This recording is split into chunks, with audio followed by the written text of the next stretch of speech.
আচ্ছা, আজকে তোমাদের ক্লাস নম্বর 9 নম্বর ক্লাস।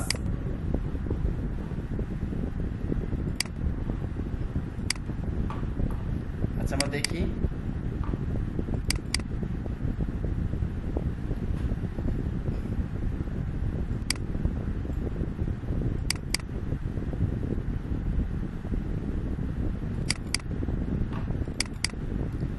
আজকে তোমাদের একটা টেমপ্লেট আছে, এটা দেখি তোমাদের দিয়ে দিব, ঠিক আছে?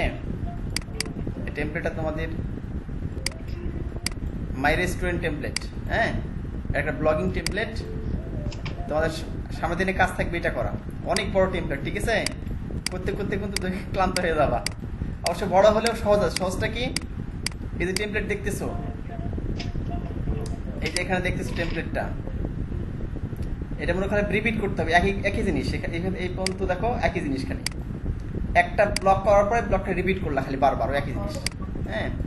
এখানে মনে করো ব্লকগুলো একই রকম প্রায়, প্রত্যেকটা ব্লক এই যে ব্লক রিপিট করলে হয়ে যাবে।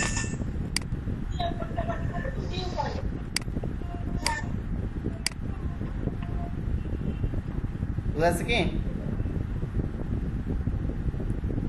স্যার আমার তো লোডিং আসছে।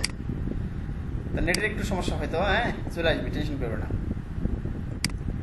স্বামীর তো ইয়ে হচ্ছে, কানেক্টই হচ্ছে না। স্বামীর সাথে কথা বললাম, হ্যাঁ, একটা প্রবলেম। একটু অনলাইনে ক্লাস করতে একটু মেনে নিতে হবে, সমস্যা নেই, হ্যাঁ।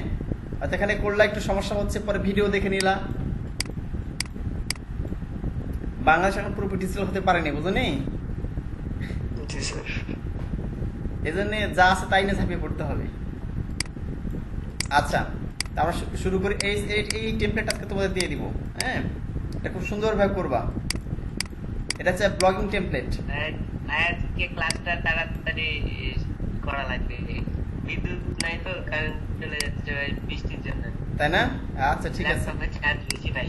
আচ্ছা আচ্ছা ঠিক আছে, নাও। আচ্ছা, আমি তো ক্লাস শুরু করে দিই, হ্যাঁ। অ্যাকচুয়ালি তোমাদের জন্য দেরি হয়। 6 মিনিট চলবে ল্যাপটপ। আচ্ছা দেখো, সেটা হচ্ছে আজকে আমরা সিএসএস ব্যাকগ্রাউন্ড দেখবো, হ্যাঁ। Background colour, background image, background repeat image, background attachment, position, ঠিক আছে? জি স্যার। এই বিষয়গুলো দেখবো আমরা।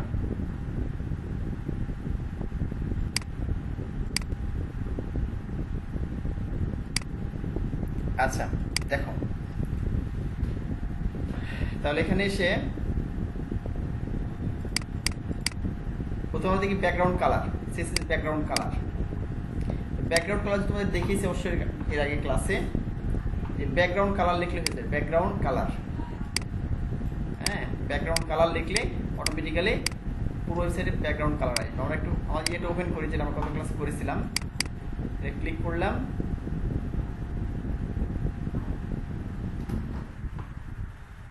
আচ্ছা ওপেন করলাম। তোমরা নিশ্চয়ই দেখতে পাচ্ছ। আর এখানে ব্যাকগ্রাউন্ড কালার দেওয়া আছে, দেখো এই যে এক ধরনের পিঙ্ক কালার দেওয়া আছে। সিএসএসটা ওপেন করি এখান থেকে, আর এইচটিএমএল ওপেন করি, দুটি একসাথে সিলেক্ট করলাম, হ্যাঁ। এখানে দেখো CSS, HTML, YouTube plus plus দুটো একসাথে ওপেন করে দিলাম। আচ্ছা, এর সিএসএস, এটা হচ্ছে এইচটিএমএল, আগেরটা কেটে দিই, আগে দিই। আচ্ছা, এটা আমরা এইচটিএমএল করেছিলাম আর এটা সিএসএস করেছিলাম। এখন দেখো এখানে যে বডি থেকে ব্যাকগ্রাউন্ড দেওয়া আছে, একটা ব্যাকগ্রাউন্ড কালার পিঙ্ক লেখা আছে, হ্যাঁ। তবে এখানে অন্য কোনো কালার দিয়ে দিলে সেই কালার হয়ে যাবে অটোমেটিক্যালি।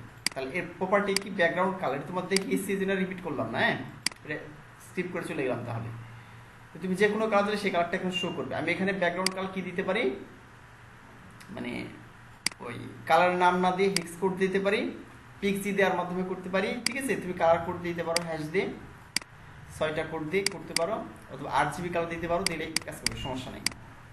এখন ধরো আমরা অনেক সময় কি করি, ব্যাকগ্রাউন্ডে আগের আমাদের যে ওয়েবসাইটটা ছিল, হ্যাঁ, এই যে আমার টেমপ্লেটটা দেখি, গত ক্লাসে যেটা দিয়েছিলাম তোমাদের টেমপ্লেট, এইটা 3 নম্বর টেমপ্লেট। দেখো এর ব্যাকগ্রাউন্ডে একটা ছবি আছে না, দেখো পুরো একটা ব্যাকগ্রাউন্ডের ছবি, সুন্দর ছবি দেওয়া আছে। উপরে আকাশ, নিচে হচ্ছে এই যে দেখো পাহাড়ি এলাকা, এই সাইডে মাঝখানে হচ্ছে নদীর মতো লাগছে, আর এই পাশে দেখা যাচ্ছে গাছপালা আছে, হ্যাঁ, নিচ থেকে একবার ঢালু জায়গা। এটা পুরো একটা ব্যাকগ্রাউন্ড, বুঝছো? এরকম যদি ছবিকে ব্যবহার করতে চাই ব্যাকগ্রাউন্ড হিসেবে, যে পুরো এই যে ওয়েবসাইট আমাদের ওয়েবসাইটে ব্যাকগ্রাউন্ডে থাকবে ছবি। হুম,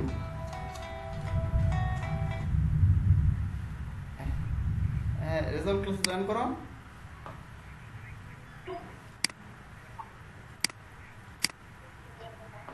লোড তো আচ্ছা আচ্ছা, লোডশেডিং না? আচ্ছা সমস্যা নেই, পরে হচ্ছে তোমার ইমেল থেকে ইউটিউবে ভিডিও লিঙ্ক দেওয়া থাকবে, দেখে নিও। হ্যাঁ, আর টেমপ্লেট দিয়ে দেবো, টেমপ্লেট নিয়ে করে ফেলবা, ঠিক আছে? আচ্ছা আচ্ছা আচ্ছা ঠিক আছে, আচ্ছা নাও, আচ্ছা।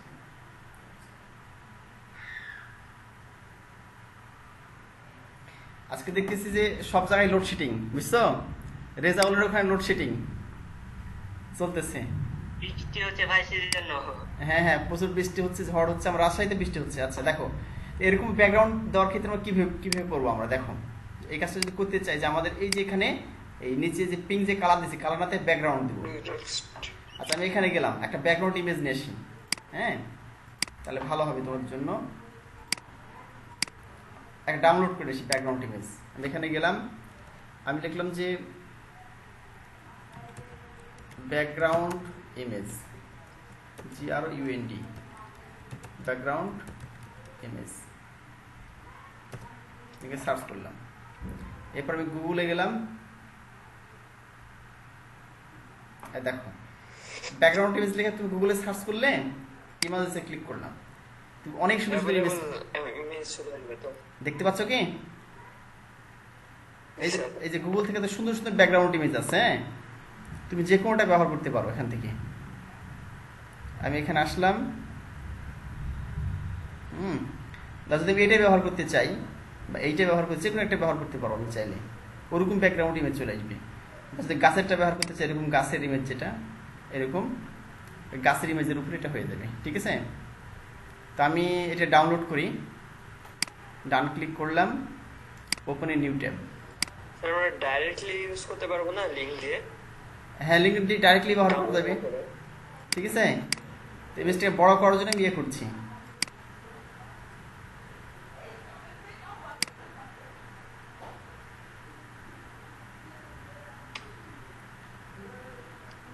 আচ্ছা, আমরা এই ইমেজটা নিয়ে নেব, ডান ক্লিক করলাম,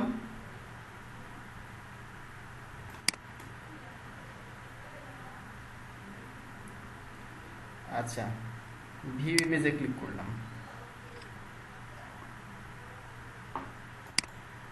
ডান ক্লিক করে সেভ ইমেজেস করলাম।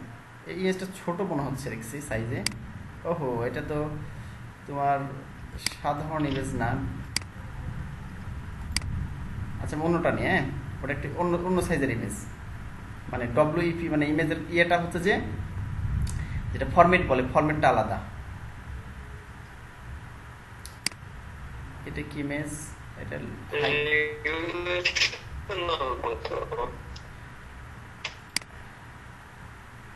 স্টক ফটো এগুলো। আচ্ছা আচ্ছা, নিচে দেখে, হ্যাঁ, এটা আগে বাছাই করা কি ভালো হবে তোমাদের জন্য।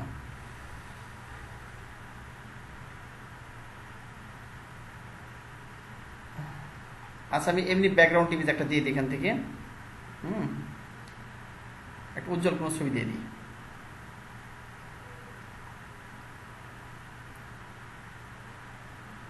এটা দিলাম মনে করো।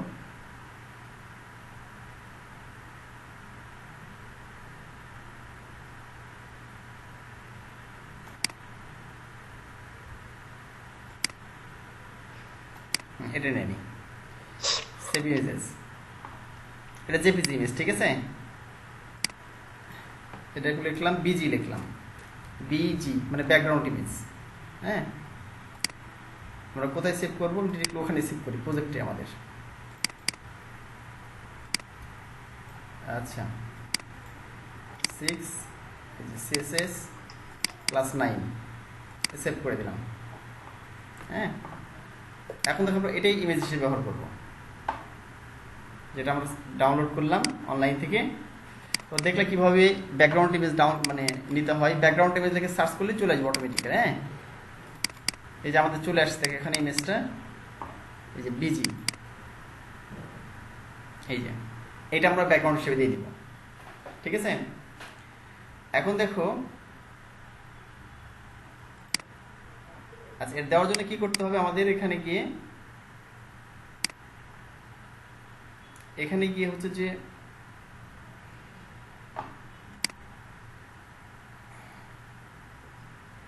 ব্যাকগ্রাউন্ড কালার আমরা দেখেছি,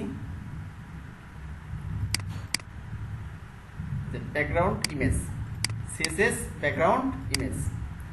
আচ্ছা, সিএসএস ব্যাকগ্রাউন্ড ইমেজের জন্য যে কাজটা করতে হবে দেখো, সেটা বলছে এখানে যে, একটু বড় করে দিই, ব্যাকগ্রাউন্ড ইমেজ লিখতে হবে। আমরা লিখেছিলাম ব্যাকগ্রাউন্ড কালার, ঠিক আছে? প্রপার্টির নাম ছিল আমাদের ব্যাকগ্রাউন্ড কালার। এখানে দেখা যাচ্ছে ব্যাকগ্রাউন্ড কালার যা ইমেজ দিয়ে দিতে হবে, ঠিক আছে? ব্যাকগ্রাউন্ড ইমেজ, তারপর ইউআরএল লিখতে হবে। আমরা কিন্তু এই ক্ষেত্রে ইউআরএল লিখে ডিরেক্টলি নাম লিখে দিয়েছিলাম কালারের, যে ব্যাকগ্রাউন্ড কালার এই। আর এখানে ইউআরএল লিখে ফার্স্ট ব্র্যাকেট দিতে হবে। ফার্স্ট ব্র্যাকেটে তারপরে কোডে, এর ফুল মিনিংটা কি? আচ্ছা, ইউআরএল মানে হচ্ছে ইউনিভার্সাল রিসোর্স লোকেটর। ইউআরএল এর পূর্ণরূপ হচ্ছে ইউনিভার্সাল রিসোর্স লোকেটর। হ্যাঁ, এটা হচ্ছে যে তোমার লোকেটর। এটা এই ইউআরএল হচ্ছে যে কোনো একটা ওয়েবসাইটের লিঙ্ক, বুঝছো? ঠিকানা, কোনো একটা ওয়েবসাইট একটা নির্দিষ্ট পেজের বা দেখাচ্ছে একটা নির্দিষ্ট ঠিকানা, ঠিক আছে? ইউআরএল বলা হয়। আচ্ছা, তো আমি যদি এই কাজটা করতে চাই যে ব্যাকগ্রাউন্ড ইমেজ নিব, তাহলে আমি এটাই কপি করলাম। এখানে গিয়ে আমি যে বডি ইমেজ যেটা আছে না, এই যে বডি কালার পিঙ্ক দেওয়া আছে, আমি এখানে বসিয়ে দিলাম। এই যে বডি কালার যেখানে ছিল সেখানে বডি ইমেজ, ব্যাকগ্রাউন্ড ইমেজ দিয়ে দিলাম। যেহেতু বডি দিয়ে দিব, তাই না? এখানে কালারটা কোথায় দিয়েছি? এই যে আমাদের ওয়েবসাইটে কালার দিয়েছি বডিতে। তো আমরা কোথায় দেবো এটা? বডিতে। এই জন্য বডি নিয়ে এসছি, বইতে বডি নিয়ে এসছি। এই যে আমাদের HTML থেকে বডি নিয়ে এসছি, এই যে বডি, কারণ এই পুরোটাই হলো বডি, কিন্তু পুরোটাই বডি। আচ্ছা, আমরা এখন কি করতে হবে? বডিতে এমনি দেওয়া ছিল ওখানে paper.zip এর একটা নাম দেওয়া ছিল। আমাদের নাম কি আছে? আমাদের হচ্ছে যে bg.jpg, তাই না? আমাদের ইমেজটার নাম হচ্ছে bg.jpg নাম। আমাদের এখানে bg.jpg কপি করবো আমি এখানটা, ধরো, বা হাতে লিখলে হবে, একই বিষয়। কোথায় দিয়ে দেবো? এখানে দিয়ে দিব, দিয়ে দিলাম bg.jpg। এবার সেভ করলাম। সেভ করার পরে রিলোড করবো। এবার এখানে আসে কিনা দেখি। এই দেখো, চলে আসছে না? তো ইমেজটা হচ্ছে যে ছোট, বুঝতে পারছো? ইমেজটা হচ্ছে এর তুলনায় ছোট, এই পুরো স্ক্রিনের তুলনায় ছোট। এটা রিপিট হয়েছে অটোমেটিক্যালি, রিপিট হয়ে এখানে মধ্যে জোড়া লেগে গেছে, দেখছো কি? হোয়াইটের সমান দিলাম, তাহলে এখানে এই পর্যন্ত ইমেজটা এখান থেকে এত বড়, এই জন্য এই পর্যন্ত আবার রিপিট হয়েছে প্রথম থেকে পরের অংশটা, বুঝতে পারো না? এই হলো বিষয়। এবার দেখো চলে আসে, দেখো নিচেতে, নিচ দিকে আবার এখানে এসে রিপিট হয়ে গেছে ইমেজ। আমি চাইলে নো রিপিটও করতে পারি, ঠিক আছে? ওই সিস্টেমগুলো দেখিয়েছি পরবর্তীতে আস্তে আস্তে। তাহলে এখন ব্যাকগ্রাউন্ডে দেখো আমাদের এই এটা হয়ে গেছে নিচের দিকে, মানে যেখানে ছিল কালার ছিল, কালার জায়গায় এটা হয়ে গেছে। এই হলো বিষয়। আচ্ছা, এখন দেখো এটা হচ্ছে যে আমরা শিখলাম কিভাবে ব্যাকগ্রাউন্ড ইমেজ ব্যবহার করতে হয়। এবার চলো দেখি আমরা ব্যাকগ্রাউন্ড রিপিট কিভাবে করতে হয়, ঠিক আছে? রিপিট মানে হচ্ছে যে এই যে এত বড় ইমেজ ব্যবহার করেছি, মনে করো বিশাল ইমেজ ব্যবহার করেছি আমরা, এই ওয়েবসাইট কিন্তু ভারী হয়ে যায়, বুঝলি? এরকম তুমি বড় বড় ইমেজ ব্যবহার করো, ওয়েবসাইটটা ভারী হয়ে যাবে, তখন লোড হতে দেরি হবে। এটা আমি কি করতে পারি? এক নির্দিষ্ট কেটে এসে রিপিট করতে পারি পুরো ওয়েবসাইট, যেটা কিন্তু অটোমেটিক্যালি রিপিট হয়েছে। হ্যাঁ, আবার রিপিট আবার কি করতে পারি? দেখো, লিখতে হবে ব্যাকগ্রাউন্ড রিপিট। যেমন রিপিট এক্স করলে এক্স বরাবর রিপিট হবে, আর ওয়াই করলে নিচের দিকে রিপিট হবে। যেমন ধরো আমার এটা ডিফল্ট ভাবে এখানে সে রিপিট হয়েছে। রিপিট মানে কি? যে অ্যাকচুয়ালি ইমেজের সাইজ এত বড়ই, এখান থেকে এতখানি, কিন্তু এখান থেকে বাকি এতখানি আমার রিপিট হয়ে গেছে। আবার নিচ দিকে এসে এখান থেকে নিচে এই পর্যন্ত দেখো রিপিট হয়েছে, বারবার রিপিট হয়েছে। ইমেজের হাইট ও উইড যতটা নেওয়ার পরে বাকি জায়গায় পূরণ করার জন্য ওই জিনিসটা আবার রিপিট হবে। হ্যাঁ, আমি চাইলে সে ডান দিকে রিপিট করতে পারি, শুধু নিচ দিকে রিপিট করতে পারি। আমি যদি এখানে লিখে দিই, মনে করো আমি এখানে লিখে দিলাম বডির ভিতরে, হ্যাঁ, আমি এখানে লিখে দিলাম যে ব্যাকগ্রাউন্ড রিপিট ছিল, আমি লিখলাম BACK, হ্যাঁ, GRUNT, ব্যাকগ্রাউন্ড রিপিট।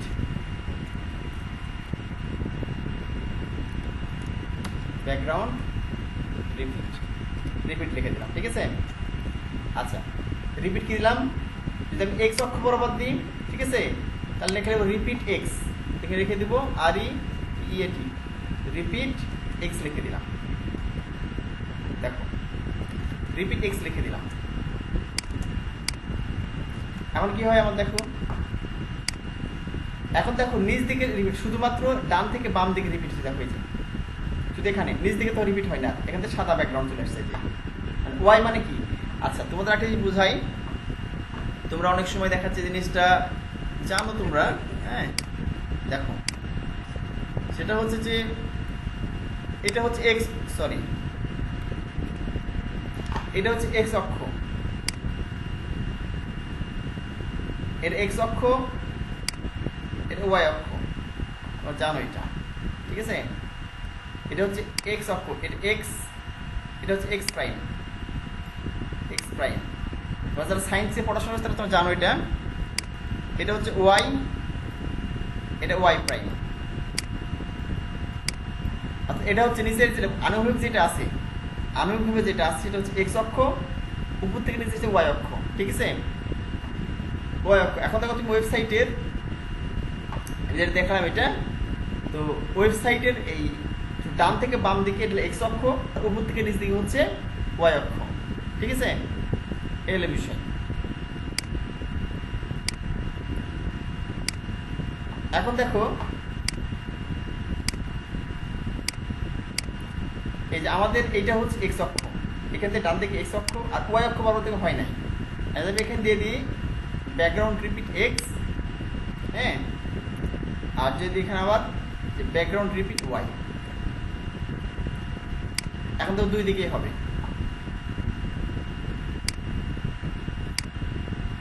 এখানে লিখে দিলাম background repeat X, background repeat Y. এখন তো আমরা দেখে ইয়ে করি, রিলোড করি, এখানে দুই দিকে হয়েছে। আচ্ছা, শুধু এই দিকে আছে রিপিট, শুধু ওয়াই আসছে, ঠিক আছে, রিপিট কিন্তু এক্স আসে নাই। আচ্ছা, আমি এখানে খালি রিপিট, নো রিপিট, ঠিক আছে, মানে এখানে যদি মনে করো এই এক্স ওয়াই দুটো একসাথে দিয়ে চাই, আর আলাদা লেখার দরকার নেই, হ্যাঁ, শুধু নিচেরটা পেয়েছে। এটা ডিফল্ট ভাবে সে কি হবে, এক্স ওয়াই দুটোই পাবে। দেখো এক্স ওয়াই ডিফল্ট ভাবে দুটোই পেয়েছে, এই যে ডান দিকে বাম দিকে উভয় দিকে আসছে। আর শুধু যদি এক্স লিখে দিই তাহলে শুধু ডান দিকে বাম দিকে পাবে, শুধু এই যে ডানে বামে পেয়েছি, নিচের দিকে পাই নাই কিন্তু। আর শুধু ওয়াই যদি লিখে দিই এখানে, তাহলে কি নিচ দিকে পাবে, এই যে, হ্যাঁ, নিচ দিকে ডানে পাই নাই, ডানে সাদা হয়ে আছে কিন্তু নিচ দিকে পেয়ে গেছে। আচ্ছা, আর যদি আমি নো রিপিট লিখি দিই এখানে, নো রিপিট, নো রিপিট লিখে তাহলে কি হয় দেখো। আচ্ছা, এখন দেখো নিচ দিকেও ফাঁকা, এই যে নিচ দিকেও ফাঁকা, ডান দিকেও ফাঁকা, ঠিক আছে। ইমেজ যত বড় তত বড়াই হয়েছে, শুধু ব্যাকগ্রাউন্ড ইমেজ যত বড় জায়গা হয়েছে। এবার আমার রিপিট তো সব মিস করছি আমি। কোনগুলো? সবগুলো নেই, আমার নেট ছিল না, নেট হারাই গেছিল। আচ্ছা, সমস্যা, ভিডিও দেখে নিবা, ইউটিউবে তো ভিডিও আপলোড করে দেবো, সমস্যা নেই, টেনশনের কারণ নেই। হ্যাঁ, মানে আমি আসি তো নাকি, হিন্দিতে কিছু বলে না, মেয়ে হো না, আমি আসছি না, জি স্যার। অত হিন্দি জানি না, দুই একটা জানি, বুঝছো। আচ্ছা, ইনশাল্লাহ সমস্যা হবে না। To repeat an image vertically set background repeat হয়। আচ্ছা, এখন দেখো যে this is background no repeat, মানে কোনো রিপিট হবে না, তাহলে দেখ কমপ্লিট এটা। এরপর সিস ব্যাকগ্রাউন্ড পজিশন, হ্যাঁ, মানে ব্যাকগ্রাউন্ডের যে পজিশন আমরা নো রিপিটের পরে নো রিপিট দেওয়া আছে, এটা কোন দিকে নিব, বামে নিব না ডানে নিব না উপরে না নিচে নিব, কোন দিকে নিব আমি, ঠিক আছে, এটা কিন্তু উল্লেখ করতে পারি যে কোন দিকে নিব। আমি ধরো এটা রাইট টপে দিব, ঠিক আছে, আমি লিখে দিলাম এখানে গিয়ে ব্যাকগ্রাউন্ড পজিশন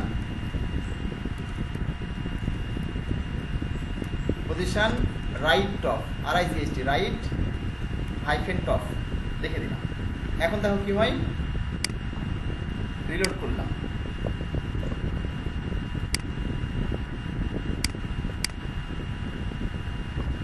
রাইট টপ, এখানে হাইফেন হবে না,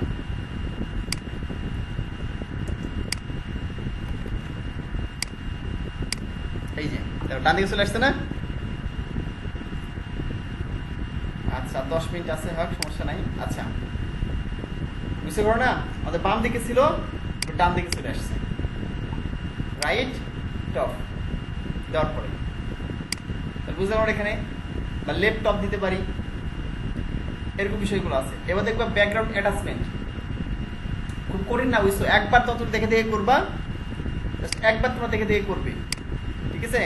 দেখবে যে অটোমেটিক্যালি পারতেছো, মানে যেই আমি প্রপার্টিগুলো ব্যবহার করতেছি, যে ব্যাকগ্রাউন্ড ইমেজ ব্যবহার করলাম, ব্যাকগ্রাউন্ড রিপিট ব্যবহার করলাম, ব্যাকগ্রাউন্ড পজিশন ব্যবহার করলাম, একবার করে ব্যবহার করবে, বলতে অটোমেটিক্যালি শিখে গেছো প্রপার্টিটা।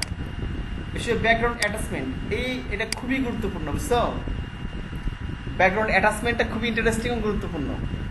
হ্যাঁ, তো ব্যাকগ্রাউন্ড অ্যাটাচমেন্ট করার জন্য যে কাজটা করতে হবে আমাদের, এক কাজ করে দেখানে, ব্যাকগ্রাউন্ড রিপিটটা হচ্ছে আর ব্যাকগ্রাউন্ড পজিশন দুটোই বাদ দিন। হ্যাঁ,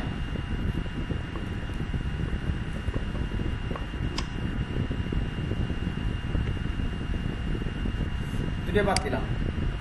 এখন দেখা যাচ্ছে রিলোড করি, তাহলে কি হবে, পুরো ওয়েবসাইটটা হয়ে গেছে এটা, তাই না? এখন মনে করো যে ব্যাকগ্রাউন্ড অ্যাটাচমেন্ট করলে কি হবে, ব্যাকগ্রাউন্ডটা স্থির থাকবে, মানে এই যে ব্যাকগ্রাউন্ডটা ওঠানামা করছে না, সাথে সাথে লেখার সাথে সাথে ব্যাকগ্রাউন্ড ওঠানামা করছে, তখন কি হবে, ব্যাকগ্রাউন্ডটা ওঠানামা করবে না, ব্যাকগ্রাউন্ডটা এই জায়গায় স্থির থাকবে, লেখাটা ওঠানামা করবে, লেখাটা ওই ওঠানামা করে নিচ দিকে উপর দিকে স্কল আকারে দেখাবে এটা, ঠিক আছে? চলো দেখে ফেলি ব্যাকগ্রাউন্ড অ্যাটাচমেন্টটা। আচ্ছা আচ্ছা, যে লিখে দিই ব্যাকগ্রাউন্ড অ্যাটাচমেন্ট ফিক্স, ঠিক আছে? এটা লিখে দিলাম, মনে করো এগুলো থাকলেও সমস্যা নেই, তো দেখতে বেশি ভালো লাগবে। ব্যাকগ্রাউন্ড অ্যাটাচমেন্ট কি, ফিক্স লিখে দিলাম, এবার রিলোড করলাম। এবার দেখো এই যে লেখা, দেখো দেখছো কি, আমি মাউস ঘোরাচ্ছি, এই যে লেখা এবং এই যে উপরে যে ব্যাকগ্রাউন্ডের উপরে যে লেখা যেগুলো আছে, লেখা সহ এগুলো উপরে নিচে হচ্ছে, কিন্তু ব্যাকগ্রাউন্ডগুলো স্থির আছে। এটা প্রচুর ওয়েবসাইটে ব্যবহার করা হয় এই সিস্টেমটা, বুঝলাম? তাহলে এটা ব্যাকগ্রাউন্ড অ্যাটাচমেন্টের কাজ, এই হলো বিষয়। স্যার প্রায় সব ওয়েবসাইটে তেমন, তাই না? হ্যাঁ, দেখা যাচ্ছে অনেক ওয়েবসাইটে ব্যবহার করা হয়, মানে বেশিরভাগ ওয়েবসাইটে ব্যবহার করা হয়, এটা খুব সুন্দর লাগে দেখতে, ব্যাকগ্রাউন্ড স্থির আছে এবং লেখা ওঠানামা করছে। আচ্ছা, এরপর দেখো, আচ্ছা আরেকটা আছে, মনে করো ব্যাকগ্রাউন্ড অ্যাটাচমেন্ট স্কল, হ্যাঁ, এটা আমরা ব্যবহার করতে পারি কিন্তু,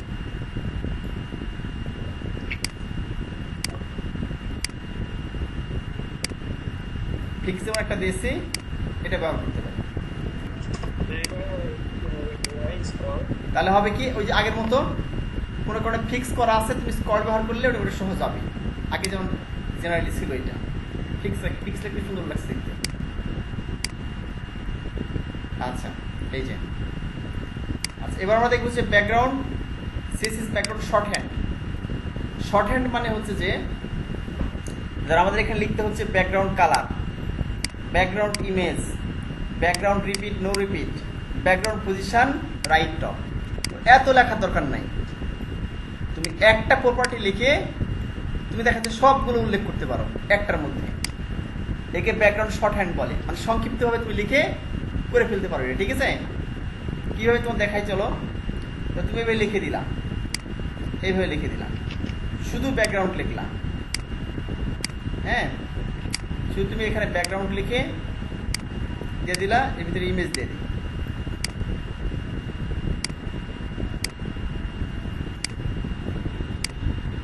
কেটে দিই, সরি,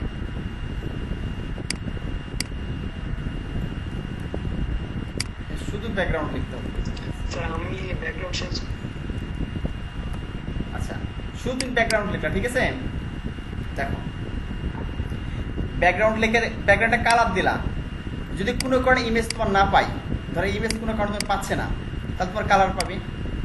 হ্যাঁ, কোনো কারণে ইমেজ পাচ্ছে না বা ইমেজ লোড হতে দেরি হয়, তোর ওয়েবসাইটে মনে করো নেট স্লো, তখন কালার ইমেজ আসতে দেরি হচ্ছে।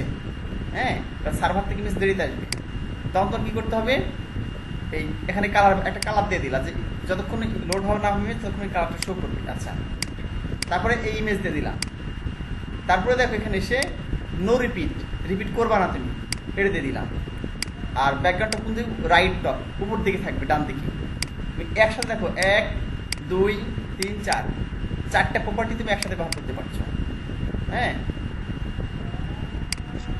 তুমি চারটা প্রপার্টি, স্যার ওয়েবসাইট অনেক ভারী হওয়ার কথা।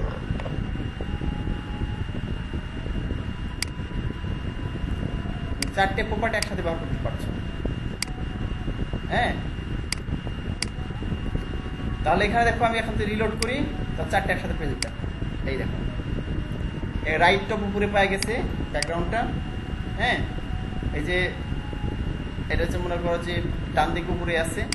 আমি কি দিলাম, হ্যাঁ নো রিপিট দিলাম, এই দিলাম। এর সাদা একটা ব্যাকগ্রাউন্ড দেওয়া, ঠিক আছে? আমি যখন পিঙ্ক দিই, পিঙ্ক পিআইএনকে পিঙ্ক দিলাম মনে করো। হ্যাঁ, আর কিন্তু পিঙ্ক এখানে পাবে না, এই যে নিচে কিন্তু পেয়ে গেছে পিঙ্কটা আছে না, এবং এটা পুরো ব্যাকগ্রাউন্ড দিলে পিঙ্কটা দেখতে পাবো না, তুমি পিঙ্কটা দেখতে পাবো না।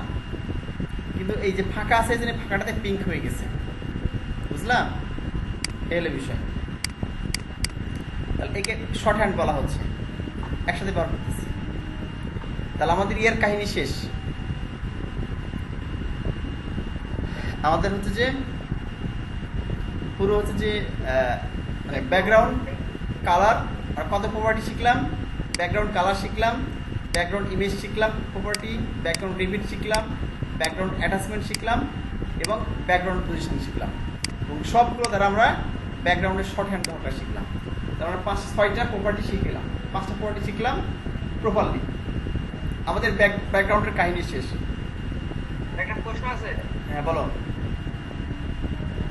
আমরা যে ব্যাকগ্রাউন্ড ইমেজ দিলাম, হ্যাঁ, ইমেজটা আমরা কিভাবে আপনার হলো যাচ্ছে আমাদের পুরো উইন্ডোজে সেটা করব, ফাঁকাটুকু আছে এটা কিভাবে আমরা, ওই যে তাহলে ইয়ে করতে হবে, রিপিট করতে হবে, ব্যাকগ্রাউন্ড রিপিট। এখানে নো রিপিট দেওয়া আছে না, ঠিক আছে? ব্যাকগ্রাউন্ড রিপিট করে দিলে, এটা রিপিট করে দিলাম। হ্যাঁ, এখন দেখো পুরোটা হয়ে গেছে, দেখছো? আমি বলছি যে দেখেন রিপিট করলে মাঝখানে দাগ আসছে, কিন্তু আমার কথা হচ্ছে আমরা যে ইমেজটা দিয়েছি হ্যাঁ, হ্যাঁ, এটাই পুরো উইন্ডোতে মানে দাগ না আসে নাকি? হ্যাঁ হ্যাঁ আচ্ছা আচ্ছা, বিষয়টা হচ্ছে যে আমাকে তাহলে ছোট করে কাটতে হবে ইমেজটা।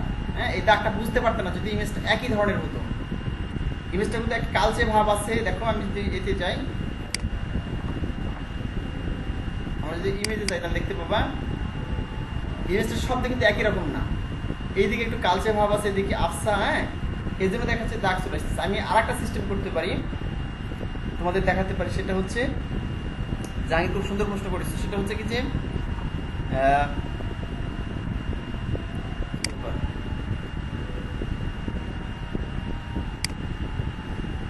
তোমাদের দেখাতে পারি, সেটা হচ্ছে যে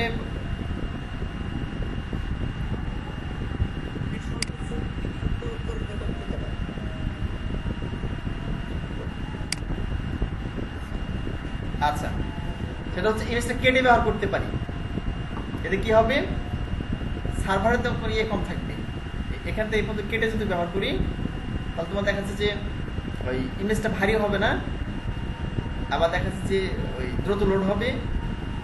এলিপশন কেটে কি ব্যবহার করবো, দেখো আমি একটা ইয়ে নিচ্ছি, কাটছি, দেখো ইমেজ, এখানে ক্লিক করলাম, ক্লিক করে চিকন করে কেটে নেবো আমি।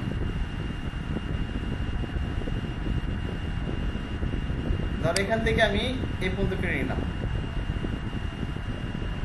আমরা বডিতে একটা উইড দিলে হয় না, বডিতে একটা উইড দিলাম 960 পিক্সেল বা এমন কিছু। হ্যাঁ, ইমেজ উইড হাইট দিতে পারি।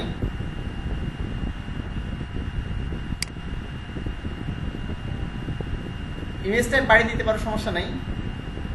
যদি ইমেজটাই বাড়িয়ে দাও, ঠিক আছে?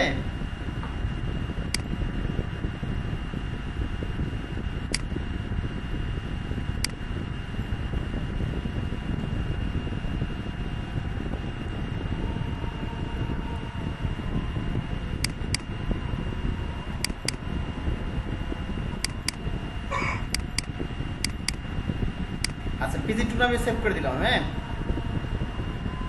বিষয়টা হচ্ছে আমি এটা এমনিতেই বড় করতে পারি, এই দাগটা কিছু আসবে না। হ্যাঁ, ইমেজটা বড় করলে হয়ে গেল।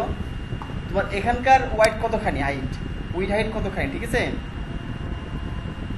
তুমি দেখাচ্ছে যে ইমেজের উইড হাইট 100% করে দিলা,